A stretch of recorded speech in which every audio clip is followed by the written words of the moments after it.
कुछ और विशेष चरित्र श्री रामानुजाचार्य भगवान के, यद्यपि चरित्र तो अनंत हैं, पर कुछ मोती चुने हैं भक्तमालकार ने, जिनका स्मरण करके सद्गुण का संचय किया जा सकता है। तो दक्षिण देश में आपका प्राकट्य हुआ, आपका अवतरण हुआ। एक बार ऐसे ही द्वैत अद्वैत सिद्धांत का विचार करते हुए, चर्चा करते हुए, आपने भक्ति परक बड़े अद्भुत सिद्धांत की रचना करके सुनाई। तो आप देखो, जो इनको पढ़ा रहे थे, जो इनके अध्यापक थे, जो आचार्य थे उस विषय के, जो इनको पढ़ा रहे थे, उनके मन में इनके प्रति ईर्ष्या उत्पन्न हो गई। और गोस्वामी जी कहते, कंचन तजनो सहज सहज त्रियाको ने, मान बढ़ाई ईर्ष्या तुलसी दुर्लभी है। जितने बड़े होना चाहोगे उतने अधिक रोग आएंगे मन के, वृत्तियां उतनी अधिक विकृत होंगी, आप जितने बड़े होना चाहेंगे संसार में। तो यद्यपि वो अध्यापक हैं, उस विषय के आचार्य हैं, और मुझे लगता है कि यदि गुरु ये देखे कि शिष्य मुझसे श्रेष्ठ हो रहा है, शिष्य मुझसे भी 2 पग आगे जा रहा है, तो गुरु के मन में तो प्रसन्नता होनी चाहिए। जो यदि वस्तुतः गुरु है तो वो तो अपने शिष्य को अपने से 2 पग आगे जाता देखेगा तो आनंद से फूला नहीं समाएगा। पर ऐसा गुरु मिलना भी दुर्लभ है, और ऐसी घटना भी संसार में दुर्लभ ही घटती है। तो इनके जो वो अध्यापक थे, उनके मन में इनके प्रति ईर्ष्या की भावना हो गई, और ईर्ष्या भी इतनी बढ़ी कि वो इनके प्राण लेने का उपक्रम करने लगे। यहां मैं एक बात आपको विशेषता पूर्वक कहूंगा, बल देकर कहूंगा, कि साधक के जीवन में जो सबसे बड़ी हानि होती है वो ईर्ष्या से होती है। कंचन कामिनी छूट जाता है, धन का लोभ छूट जाता है, तन की आसक्ति भी होते होते समाप्त हो जाती है। पर साधक को इस बात से सावधान रहना चाहिए, ईर्ष्या से बड़ी हानि उसके चित्त को किसी और दोष, किसी और विकृति से नहीं होती। सबसे भयंकर हानि जो चित्त की है वो ईर्ष्या से है, और ये व्यक्ति का इतना पतन करा सकती है कि व्यक्ति को मनुष्य से असुर बना सकती है। एक अध्यापक अपने शिष्य के प्राण लेने का उपक्रम कर रहा है, क्या ये मानवीय है? ये अमानवीय है, ये आसुरी वृत्ति है। वो मन में विचार करने लगे कि कैसे इसका जीवन समाप्त कर दिया जाए, कि ये मुझसे अधिक श्रेष्ठ विद्वान हो रहा है, इसकी विद्या मुझसे भी अधिक है, ये मुझसे शिक्षा लेने वाला, ये मुझसे ज्ञान अर्जित करने वाला आज मुझसे 2 पग आगे जा रहा है। इतनी ईर्ष्या उनके मन में हुई कि वो उनके प्राण लेने का विचार करने लगे। अच्छा, जीवन मृत्यु तो जिसके हाथ में सो है, जीवन मृत्यु तो जिसके हाथ है सो है, पर मुझे लगता है जो चित्त ऐसा विचार कर रहा है उस चित्त की कितनी दुर्दशा है। ऐसा ना समझना कि आप किसी से ईर्ष्या करोगे और आपकी ईर्ष्या से किसी को हानि हो जाएगी।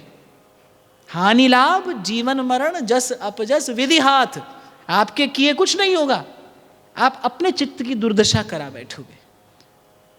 साधक के चित्त की दुर्दशा हो जाती है, भजन के योग्य नहीं रहता, मैला हो जाता है चित्त, मैला, प्रभु को निवेदन करने योग्य नहीं रहता। इसलिए साधक सदा इस वृत्ति से बचकर रहे। इसलिए बार बार आपसे कहता रहता हूँ, स्वयं से कहता रहता हूँ और कहता रहूँगा, भाई जागते रहना, सजग रहना, टटोलते रहना, देखते परखते रहना, आवश्यकता पड़े तो ठोकते पीटते भी रहना मन को। जब रहोगे संसार में, जब रहोगे व्यवहार में, तो आ जाएंगे ऐसी वृत्तियां, आ जाएंगे ऐसे दोष, आ जाए, घबराना नहीं, पर भरसक प्रयास करना, पुरुषार्थ करना इनको दूर करने का। अरे मैं तो देखता हूं भाई, एक गुरु की सेवा में रहने वाले 2 शिष्य आपस में ईर्ष्या करते हैं, आध्यात्मिक उन्नति बाधित हो जाती है। खेलते रहिए, ये खेल यहाँ संसार में कुछ हाथ आने वाला नहीं है। और सुर दुर्लभ, ये मानव देह इस प्रकार व्यर्थ गंवाने के लिए नहीं है भाई। इसीलिए कल विशेष रूप से मैंने आपको निवेदन किया था, संत से, गुरुजनों से केवल भगवत भाव की इच्छा लगाइए, बस केवल भगवत भाव की इच्छा लगाइए। तन से बहुत अधिक निकट हैं, अच्छी बात है, नहीं है और अच्छी बात है। मैं तो कहूँगा बहुत अधिक निकट रहोगे तो दोष दर्शन कर बैठोगे, हम जैसे व्यक्ति भी कर बैठते हैं, दोष दर्शन होता है। भगवतीय व्यवस्था तो यही है, भगवतीय व्यवस्था तो यही है कि गुरु से नाम मंत्र और उपासना का सिद्धांत लेकर मनसा वाचा कर्मणा निश्चल निष्काम चित्त से उस सिद्धांत को जीवन में प्रतिष्ठित करिए। यही सर्वश्रेष्ठ गुरु की सेवा भी है और हरि का भजन भी है। यही गुरु की सेवा भी है और यही प्रभु के भजन की रीत भी है। तो उन्होंने प्राण लेने का उपक्रम किया। आप एक बार कहीं यात्रा पर जा रहे थे, वहीं जंगल में ही कुछ लोगों को तैयार कर दिया कि रामानुजाचार्य को विष दे दिया जाए। अब श्री रामानुजाचार्य जी को इस बात का आभास हो गया, तो उनके जो हितैषी जन थे, उनके जो प्रियजन थे, उन्होंने किसी प्रकार से उनको किसी और मार्ग पर भेज दिया। वो थके हारे और वहीं जंगल में रात को सो गए और सुबह उठे तो क्या देखते हैं कि एक दंपति पास में बैठे हैं। बोले हम भी भगवान का दर्शन करने ही जा रहे हैं, तो आपके संग ही यात्रा करते हैं, हमारे पास थोड़ा ये भोजन है, प्रभु का प्रसाद है, आप ग्रहण कर लीजिए। श्री रामानुजाचार्य जी को भोजन कराया, प्रसाद पवाया और साथ लेकर चले। कुछ ही दूर चले थे और वो कई कोसों की लंबी जो यात्रा थी, कुछ ही दूर चले और भगवान की नगरी आ गई। भगवान का दर्शन कर रहे हैं और जब मंदिर में जाकर दर्शन किया तो इधर देखते हैं उधर देखते हैं, ना वो दंपति है और ना कोई उनकी खोज खबर है। तब विचार किया कि कोई और नहीं, स्वयं श्री लक्ष्मी नारायण थे जिनका दर्शन करने जा रहा था, सोई आए। तभी ये इतनी लंबी यात्रा कुछ क्षणों में पूर्ण करा दी भगवान ने। स्वयं जगदम्बा ने आकर अपने हाथ से भोजन कराया, प्रभु ने जल पिलाया। और इसी प्रकार जिमि बालक राखे महतारी, करऊं सदा तिनकी रखवारी। प्रत्येक चरित्र में मैं आपको स्मरण दिलाता चलूंगा कैसे भगवान अपने भक्त की सेवा करते हैं, किस प्रकार भगवान ने अपने भक्तों की सेवा की है। तो जो इनके अध्यापक थे उनका नाम था यादव प्रकाश। अब जब बहुत दिन श्री रामानुजाचार्य नहीं लौटे तो उन्होंने सोचा कि भाई कार्य हो गया। अब ऊपर से तो बड़ा दुख दिखाया और भीतर से बड़े प्रसन्न। काशी विश्वनाथ का दर्शन करने गए, मार्ग में रोगी हो गए, ना भगवान का दर्शन हुआ, ना गंगा जल का स्पर्श प्राप्त हुआ, उद्विग्न मन लौटे। और जब वापस लौटे तो आकर देखा श्री रामानुजाचार्य प्रसन्न वदन विराज रहे हैं। अब तो हृदय के दुख का कहना ही क्या, अब तो उनके हृदय की पीड़ा का कहना ही क्या। इसीलिए मैंने आपको कहा कि भाई आप ईर्ष्या रखोगे किसी के प्रति, आपकी ईर्ष्या से उसको कोई हानि नहीं होगी, केवल आपका हृदय दग्ध हो रहा है, आप जलोगे उस ईर्ष्या की अग्नि में, आपके चित्त की दुर्दशा हो जाएगी, किसी को कोई हानि नहीं है। इसीलिए जब कभी ईर्ष्या जीवन में अनुभव में आए, तुरंत उसकी औषधि करिए, उसका उपचार करिए। एक बड़ा और सुंदर प्रसंग इसी विषय में संत सुनाते हैं कि जब हनुमान जी जा रहे थे लंका नगरी, तो सबसे पहले मैनाक पर्वत आया। सोने का पर्वत था, दिव्य रत्नों से जटित। हनुमान जी ने उसको स्पर्श किया और कहा कि मैं अभी विश्राम नहीं कर सकता। राम काज कीन्हे बिना मोहे कहाँ विश्राम। फिर आगे गए, सुरसा आई, सुरसा को भी युक्ति से जीता। फिर आगे गए तो सिंगिका आई। अब आप इस घटना का विचार करना, मैनाक पर्वत को केवल छू दिया, छू कर आगे बढ़ गए। फिर सुरसा आई, सुरसा को युक्ति से जीता, उसके मुख से होकर आ गए, उससे आशीर्वाद प्राप्त किया, आगे बढ़े। फिर सिंगिका आई। वो सिंगिका कैसी राक्षसी थी कि ऊपर कोई जीव जाता था तो वो उसकी परछाई पकड़ लेती थी, परछाई पकड़ लेती थी और उसे अपना आहार बना लेती थी। माने जो ऊपर जा रहा है उसको देखकर सिंगिका का जो वो राक्षसत्व था वो जाग जाता था। ईर्ष्या किससे होती है? अपने श्रेष्ठ से ही होती है ना। अपने से हीन से कभी ईर्ष्या नहीं होगी। जो आपसे श्रेष्ठ है उससे ईर्ष्या होती है। श्रेष्ठ को देखकर श्रेष्ठ होने की इच्छा हो तो अच्छी बात है, लेकिन श्रेष्ठ से ही ईर्ष्या कर बैठना ये तो अपने पतन का कारण बनता है। तो हनुमान जी ने मैनाक पर्वत को छुआ, सुरसा को युक्ति से जीता, पर सिंगिका को देखते ही उसका वध कर दिया। तो हनुमान जी बताते हैं कि भाई धन संपत्ति आए तो उसको सादर स्वीकार किया जा सकता है कि भाई पहले प्रभु का कार्य कर ले, फिर तुम्हारी ओर देखेंगे। फिर सुरसा कौन है?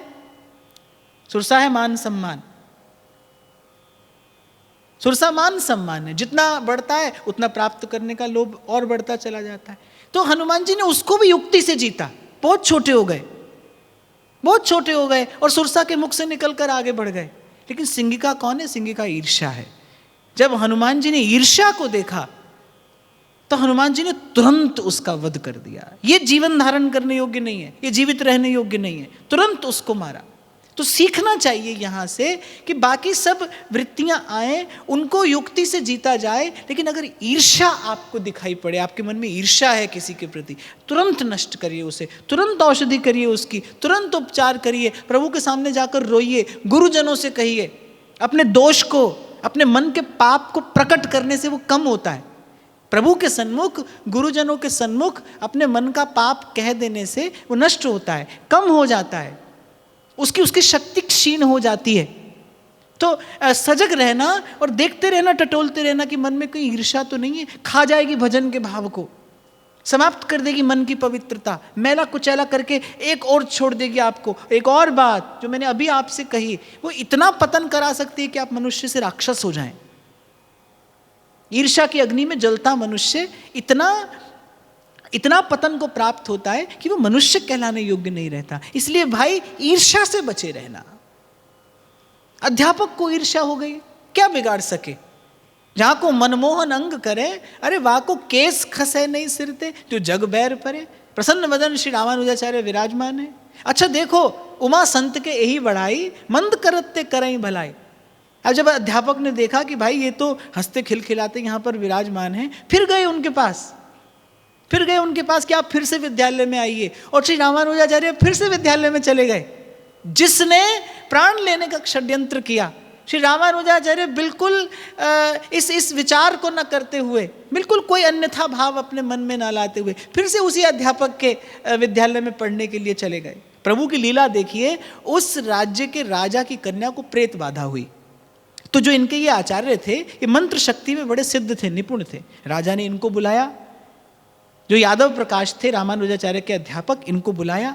इन्होंने बहुत तंत्र मंत्र प्रयोग किए उस प्रेत पर, लेकिन उस प्रेत ने कहा कि तुम्हारे तंत्रों मंत्रों से मैं नेक भी टलने वाला नहीं हूँ।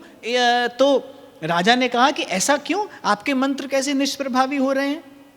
तो उस ब्रह्म राक्षस ने कहा कि तुम तो मुझसे भी अधिक राक्षस हो, तुम्हारे मंत्रों का मुझ पर क्या प्रभाव होगा? मैं तो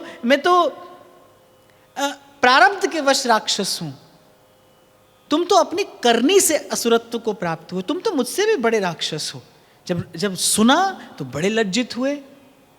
तब उस प्रेत ने स्वयं कहा कि श्री रामानुजाचार्य का चरणामृत अगर इस राजकुमारी को पिलाया जाए तो ये इस बाधा से मुक्त हो सकती है। अब जब रामानुजाचार्य को बुलाया गया, उनका चरणोदक लेकर उस राजकुमारी को दिया गया और वो उस ब्रह्म राक्षस की उस प्रेत बाधा से मुक्त हो गई, उनकी ख्याति और बढ़ गई और इनके मन में ईर्ष्या और बढ़ गई। कहाँ जाएं, कोई ठौर नहीं, कोई ठिकाना नहीं।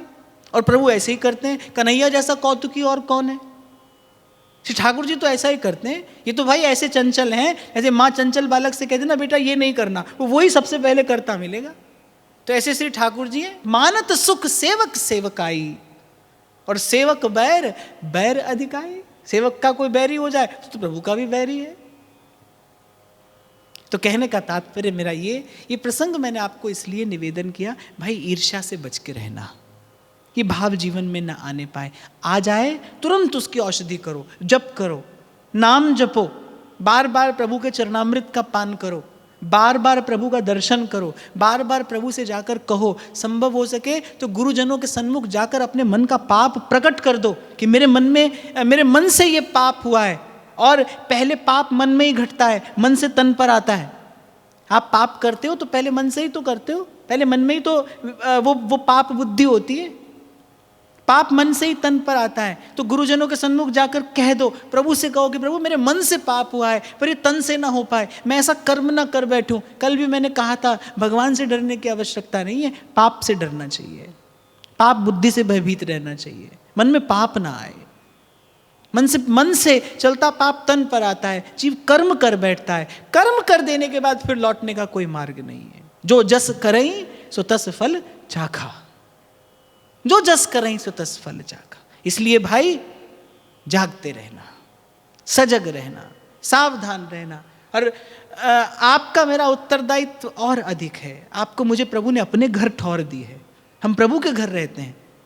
राधा मोहन को निज मंदिर महाप्रलय नहीं जात। जैसे निज मंदिर में रहने वाला व्यक्ति अपरस रहता है ना, किसी बाहरी व्यक्ति से वस्तु से छू नहीं जाता, ऐसे ही अगर व्यास जी की वाणी को माने तो भाई ये पूरा का पूरा श्री वृंदावन धाम प्रिया प्रीतम का निज मंदिर है। व्यास जी ने कहा है, वृंदावन की शोभा देखत मेरे नयन सिरात, राधा मोहन को निज मंदिर महाप्रलय नहीं जात। आप में सब प्रिया प्रीतम के निज मंदिर में है। इस निज मंदिर में अपरस रहना होता है, स्पर्श, कोई भी बाहरी वृत्ति आपके मेरे मन का स्पर्श न कर पाए, कोई भी अनुचित वृत्ति व्यवहार आपसे मुझसे न बन जाए। अपने मन को इसी प्रकार निर्मल पवित्र रखना है। यही वृंदावन वास की विधि है। इसी भावना से वृंदावन वास करने पर वृंदावन का वास सफल होता है। वृंदावन यही विधि बस है, तज के सब अभिमान, तृण ते नीचो आपको जाने सोई जान, भजन रसमयी विपिन धर, समझ बसे जो कोई, प्रेम बीज तिहि खेतते तब ही अंकुर होई। तो बड़े सुंदर सुंदर श्री रामानुजाचार्य के चरित्र हैं। एक चरित्र और जो मुझे बड़ा प्रिय लगा वो मैं निवेदन करके और फिर आज की चर्चा को विराम देता हूँ। श्री यामुनाचार्य जी का चरित्र मैंने आपको पूर्व में निवेदन किया, जिनके रचित स्तोत्र आलवंदार स्तोत्र कहे जाते हैं। दक्षिण भारत में बड़ी प्रीति से भक्त उनका गान करते हैं, प्रभु को बड़े प्रिय हैं। बड़ा अद्भुत दैन्य उनके स्तोत्रों में प्रकट हुआ। श्री रामानुजाचार्य श्री यामुनाचार्य को अपना परम गुरु मानते थे, दीक्षा गुरु और थे, पर उनके प्रति सदगुरु की भावना श्री रामानुजाचार्य अपने हृदय में रखते थे। उनका दर्शन करने जा रहे थे और प्रभु ने मन में विचार किया कि यदि ये दो विभूतियां मिल गईं, यदि इन दोनों का मिलन हुआ तो ये तो सारे संसार का उद्धार कर देंगे। भगवान ने कहा भाई हमारी तो बगिया ही उजड़ जाएगी। अब भगवान ने कहा भाई ये तो सबको लगा देंगे भजन में, तो संसार कैसे चलेगा। इसीलिए मोते अधिक संत कर लेखा। भगवान ने कहा भाई हमसे ज़्यादा श्रेष्ठ संत को करके देखना। अच्छा ये बात कोई दूसरा व्यक्ति कहता ना कि भाई भगवान से बड़ा संत को जानना, तो विचार किया जाता मानो कि नहीं मानो, पर भगवान कह रहे हैं सातम सम मोहि मैं जग देखा, पर मोते अधिक संत कर लेखा, राम ते अधिक राम करी दासा। यही कारण है। श्री रामसुख दास जी महाराज कहते थे, बोले अगर श्री कृष्ण के मन में ये संकल्प हो जाए कि सारी सृष्टि का कल्याण हो जाए तो बोले हो ही जाए, भगवान का संकल्प कैसे असफल होगा। होता ही तो नहीं, प्रभु अपने निजानंद में मग्न है। ऐसे मैं वो एक कथा सुनाता हूँ ना कई बार कि दीपावली का दिन था, नंद बाबा यशोदा मैया श्री लक्ष्मी जी का पूजन करने बैठे। अब कन्हैया कैसे बैठे, और बात भी ठीक है, कन्हैया लक्ष्मी जी का पूजन कैसे करें, तो कन्हैया खिसक गए। अब गंगा श्री जमुना जी के किनारे आकर बैठे तो मैया ने कहा कि चौरे यहाँ क्या कर रहे हो। तो कन्हैया ने कहा कि मैया मैं इन दीपकन को पार लगा रहा हूँ। तो मैया ने कहा पार लगाए हुए भी तू बहुत सत्यनारायण को बाप लग रहा है और वहाँ पे पूजा है रही और तू यहाँ पे आए के बैठ गए हो। तो मैया ने एक निकट जाकर देखा तो श्री चरण श्री यमुना जी की जलधारा का स्पर्श कर रहे हैं। श्री यमुना जी श्री चरणों का प्रक्षालन करती हुई आनंदित हो रही हैं। कार्तिक मास है, ब्रजवासियों ने दीप दान किया है। वो कुछ दीपक ऐसे हैं जो आ रहे हैं प्रभु की ओर, और कुछ दीपकों को कन्हैया उठाते हैं और अपने निकट रख लेते हैं और बाकी श्री यमुना जी की धारा में प्रवाहित हो रहे हैं। तो मैया ने कहा कि चौरे ये तो नेक से दीपक को उद्धार किए थे ने, सब तो जमुना जी में बह जा रहे हैं। तो कन्हैया ने कहा कि मैया बहुत ज़्यादा प्रयास ना करूं मैं, बस ऐसे बहतो कोई मेरे पास में आ जाए तो मैं वहाँ को उद्धार कर दूं, नहीं तो जमुना जी में ही बढ़िया लग रहे हैं। तो संत कहते हैं भाई ऐसे ही सत्संग की धारा में बहता बहता कोई इनके चरणों के पास पहुँच जाए तो उठा कर रख लें। कोई बहुत अधिक परिश्रम ठाकुर जी नहीं करते, करें तो सारी सृष्टि का कल्याण हो ही जाए। तो ठाकुर जी ने मन में विचार किया भाई ये दोनों विभूतियाँ मिल गई तो सारे संसार का उद्धार कर देंगी, बोलिए हमारा तो सारा कार्यक्रम रद्द हो जाएगा। तो श्री ठाकुर जी ने ऐसी व्यवस्था की कि दोनों का मिलन ना हो। तो इससे पहले कि श्री यामुनाचार्य जी का दर्शन करने पहुंचते, श्री यामुनाचार्य जी परम धाम को गमन कर गए। इनको केवल उनके दिव्य देह का दर्शन हुआ। तो उनके संस्कार से पूर्व जब जाकर इन्होंने प्रणाम किया तो इन्होंने क्या देखा, श्री यामुनाचार्य जी की 3 उंगलियां इस प्रकार से बंद हैं। 3 उंगलियां बंद जानकर इन्होंने भगवद आज्ञा, भगवत संकेत, भगवत इच्छा का विचार किया और उसी क्षण मन में संकल्प किया कि इस भक्ति सिद्धांत से कलयुग के जीवों का उद्धार करूंगा। संकल्प लेता हूं कि ये जो भक्ति सिद्धांत मुझे आप गुरुजनों की कृपा से प्राप्त हुआ है, मैं इससे कलयुग के जीवों का उद्धार करूंगा। जैसे ये संकल्प किया, एक उंगली सीधी हो गई। ब्रह्म सूत्र का भाष्य करूंगा, दूसरी उंगली सीधी हो गई। और इसी प्रकार एक और संकल्प गुरु की आज्ञा, गुरु का संकेत पाकर किया, तीसरी उंगली सीधी हो गई।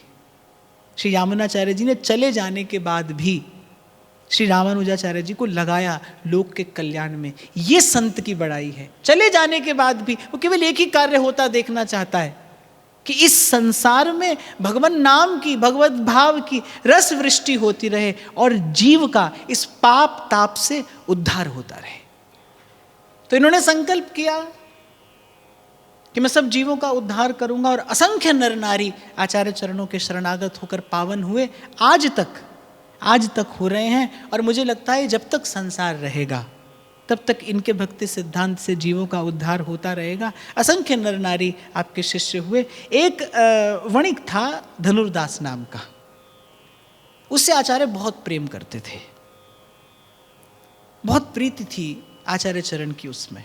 अब जो अन्य शिष्य थे उनको बड़ी ईर्ष्या होती थी कि अरे हम तो विरक्त हैं, तपस्वी हैं, हम तो साधु हैं, और ये उस गृहस्थ शिष्य से इतना प्रेम करते हैं, ये इतना आचार्य के हृदय में पक्षपात क्यों है। आचार्य चरण को इसकी खबर पड़ गई। अब उन्होंने कहा कि भाई ठीक है, सीधे सीधे तो इनसे कुछ नहीं कहेंगे, परीक्षा ली। वो जो साधु थे उनकी लंगोटियां छिपा दी गई। अब वो साधु लंगोटी के मारे चिंतित हो रहे हैं, एक दूसरे से लड़ रहे हैं, झगड़ रहे हैं। और वहीं ये जो धनुर्दास थे, इनकी पत्नी के समस्त गहने कुछ लोगों को भेजकर चुरा लिए। और जब धनुर्दास को खबर पड़ी कि पत्नी के सब गहने चोरी हो गए, कुछ एक रह गए, तो धनुर्दास कहने लगे, और चुराने वाले भी कोई और नहीं, वैष्णव वेशधारी थे, क्योंकि गुरु ने परीक्षा के लिए भेजा था।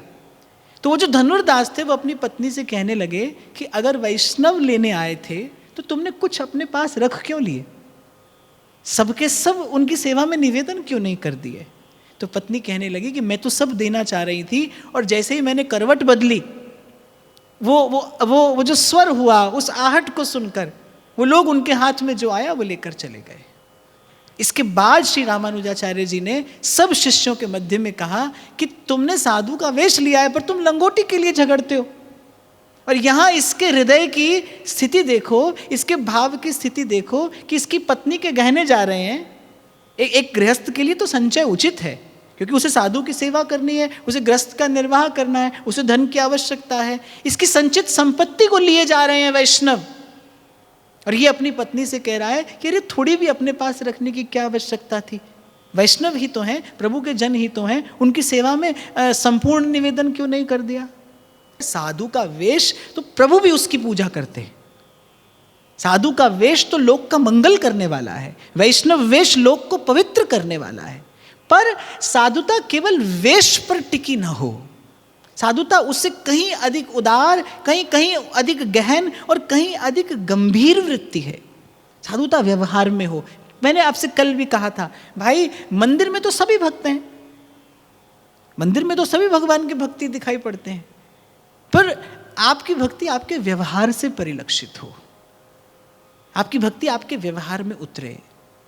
पूजा तो सभी भगवान की विधि निषेध से युक्त होकर कर लेते हैं, पर जो करते हैं आप वो भी पूजा जैसी पवित्र भावना से किया जाए, तब भगवान के भक्त हैं। जहाँ जहाँ जाऊँ तुम्हारी सेवा, तुम सा ठाकुर और न देवा। तो इस प्रकार भाई श्री रामानुजाचार्य जी का ये दिव्य भव्य चरित्र है, बड़ा विस्तृत चरित्र है। मैंने तो केवल दूर से श्री भक्तमाल जी का आश्रय आधार लेकर इन्हें प्रणाम निवेदन किया है, और ये पवित्र चरित्र का स्मरण करते हुए, अपने मन वाणी को निर्मल करते हुए ये भाव प्रभु के श्री चरणों में निवेदन करता हूँ। आप सबके हृदयस्थ प्रेम प्रभु को प्रणाम।